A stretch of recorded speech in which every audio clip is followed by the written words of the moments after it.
Τώρα το τείχος έχει έρθει λίγο πιο μπροστά, αυτή τη φορά στα δίχτυα. Και ο Τσάρτας ανοίγει το σκορ στο 6ο λεπτό. Ένα εκπληκτικό φάουλ από τον Βασίλη Τσάρτα. Ο Τσάρτας βλέπετε. Το πρώτο κόρνερ για την ΑΕΚ. Το εκτελεί ο Τσάρτας. Η γκολ 2-1 για την ΑΕΚ. Πετάχθηκε ο Μαλαδένης και κάνει το 2-1. Από το κόρνερ του Τσάρτα στο 25 ο Μαλαδένης με κεφαλιά. Παλιά του Τσάρτα, κεφαλιά 3-1 για την ΑΕΚ ο Νικολαίδης. Είναι εκπληκτικό.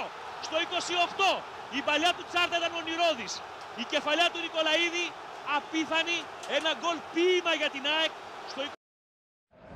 Έχοντας γνωρίσει την ήττα από την Καλαμάτα 4 ημέρες νωρίτερα με 3-1, η ΑΕΚ ταξίδεψε στο Λεβερκούζεν χωρίς να τη συνοδεύουν οι καλύτερες των προϋποθέσεων. Στον Παγιαρίνα όμως, από το ξεκίνημα της συνάντησης, η ελληνική ομάδα έδειξε ότι θα αποτελούσε δύσκολη λία για την Μπάγκερ. Ο Βασίλης Λάκης στο 5ο λεπτό έδωσε το προβάδισμα στην Ένωση με πλασέ στην κίνηση. Το ύψος της περιοχής ισοφάρισε για την ομάδα του Γιάννη Παθιακάκη.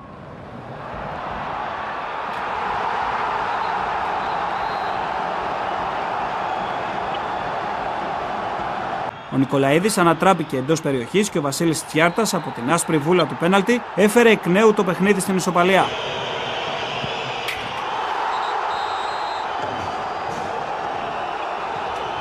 Πιο όμορφο γκολ της αναμέτρησης πέτυχε ο Νάβας στο 79 όταν έφυγε στην πλάτη της άμυνας των Γερμανών και αφού κοντρόλαρε πλάσαρε στην κίνηση.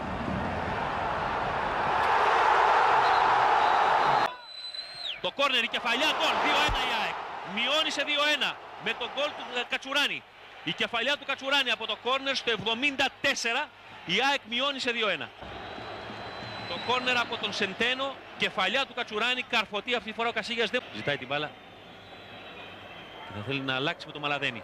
Μαλαδένης με τον Ήβιτς. Ο Ήβιτς μες στην περιοχή κάνει την τρίπλα. Η ευκαιρία για την ΑΕΚ, εκπληκτικό. 2-2, εκπληκτικό. Στο 86 ο Σεντένο είναι αυτός ο οποίος κάνει το 2-2.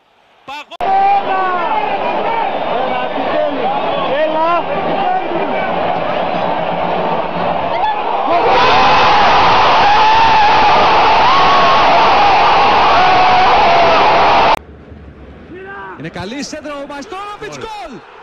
Γκολ για την ΑΕΚ στο 43 με τον Μαϊστόροβιτς. Δικαιολογημένα πιστεύω, γιατί η ΑΕΚ το αναζητούσε εδώ και ώρα, ήρθε από στημένη φάση, αλλά πιστεύω ότι δίνει